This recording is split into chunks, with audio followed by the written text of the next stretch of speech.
By the end of this month, by law, the Pentagon is required to tell the public what it knows about UFOs. We're hearing the report is coming out on or about June 25th. Yesterday, someone at the Pentagon gave an early read on the report to the New York Times. In that story, we learned the Pentagon cannot say that UFOs are from a different solar system, but they can't say they're not. They can't say they're from China or Russia, but they can't say they're not. Doesn't sound like they can say much of anything.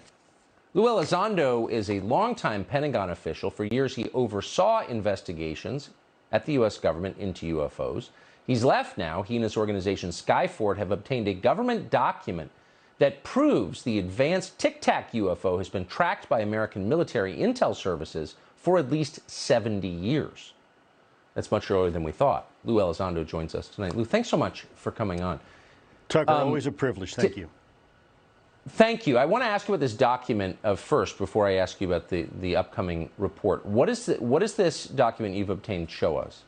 Well, this is a document that was obtained through the Freedom of Information Act, and it demonstrates quite clearly that we have had issues with these, if you will, these UAPs or UFOs in the vernacular for at least 70 years, at least since 1950, probably earlier. And this is official U.S. government correspondence. This isn't some eyewitness report from a civilian.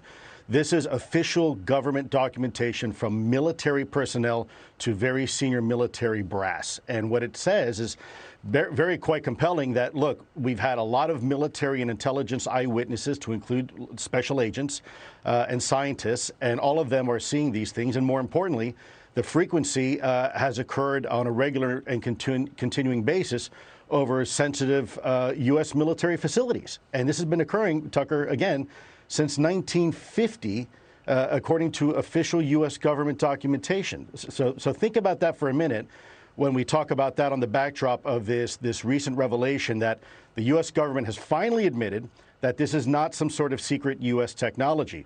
Well, okay, that's great. We already knew that.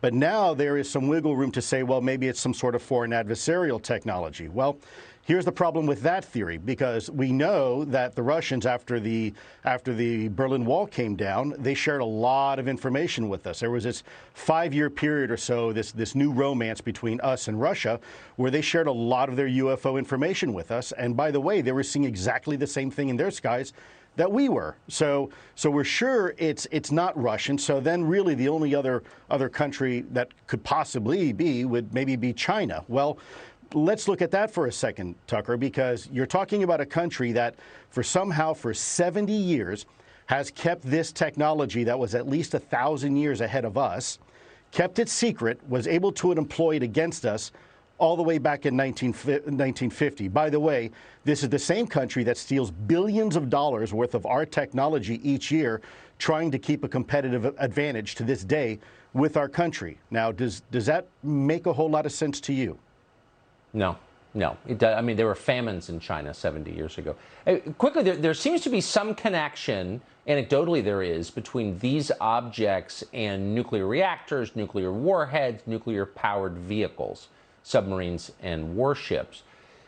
We didn't get nuclear technology, of course, until the end of the Second World War, 44, 45.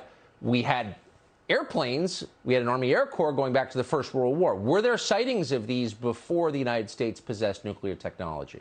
There were anecdotal sightings, but really there seems to be a significant uptick. Once the United States and other countries really entered into the atomic age, we began to see an increased uptick, what appeared to be some sort of reconnaissance or surveillance of our nuclear technology, our nuclear development, whether it's power or propulsion or weapon systems and related technology. Yeah. It's amazing. It's a tantalizing suggestion. I'm not sure what it means, but I think it's interesting as hell. Lue Elizondo, I appreciate your coming on tonight. I hope we see you soon. Always a pleasure.